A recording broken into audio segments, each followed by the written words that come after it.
Над Уренхайской тувинской энциклопедией работали 4 года. Чтобы написать словник, для начала каждый отдел музея предлагал свою тематику.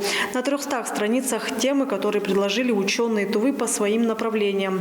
В скором времени энциклопедия будет доступна в библиотеках Тувы. В Национальном музее работают специалисты по разным направлениям. Историки, биологи, археологи и многие другие предложили множество слов, которые большинство были включены в словник. Прежде всего, ученые опирались на те источники, которые хранятся в фондах Национального музея, и те, что экспонируются в залах. Анна Дертыкол, кандидат исторических наук, предложила термины и понятия по музееведению. Первое научно-исследовательское учреждение, нужно показать ее историю и ее развитие.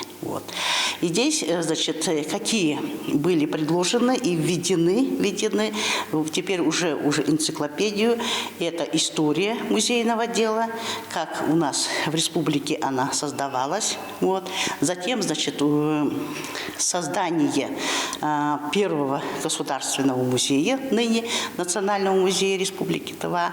Ну и, конечно, формирование музейной сети и создание его филиалов. В данное время у нас в республике 11 филиалов действует. В Национальном музее работали специалисты, ученые, которые внесли большой вклад в исследование истории Тувы, открытие новых источников знаний. В фондах музея хранятся архивные материалы исторических личностей. Самое большое, конечно, большая страница, это было составление статей, это по тувинским добровольцам. Сначала, конечно, по истории Тувы, именно Тува в годы Великой Отечественной войны. Это обязательно, конечно, это материальная помощь трудящихся Тувы фронту, материальная помощь, Советскому Союзу.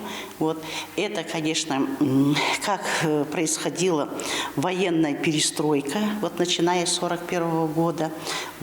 И это, конечно, те активисты, которые внесли большой вклад в материальные движения. Все материалы, которые хранятся в музее, являются первоисточниками по составлению Уренхайско-тувинской энциклопедии. Все это делалось, чтобы ознакомить широкий круг читателей с выдающимися историческими личностями, видными государственными, общественными, военными деятелями, учеными, писателями, деятелями искусства, новаторами производства и так далее, связанными своей жизнью и творчеством с Тувой, а также известными деятелями из Тувы, проживающими за ее пределами. Инна Клоян, Чайхан Дангак, Кузыл Сарык Сырен, Тува 24.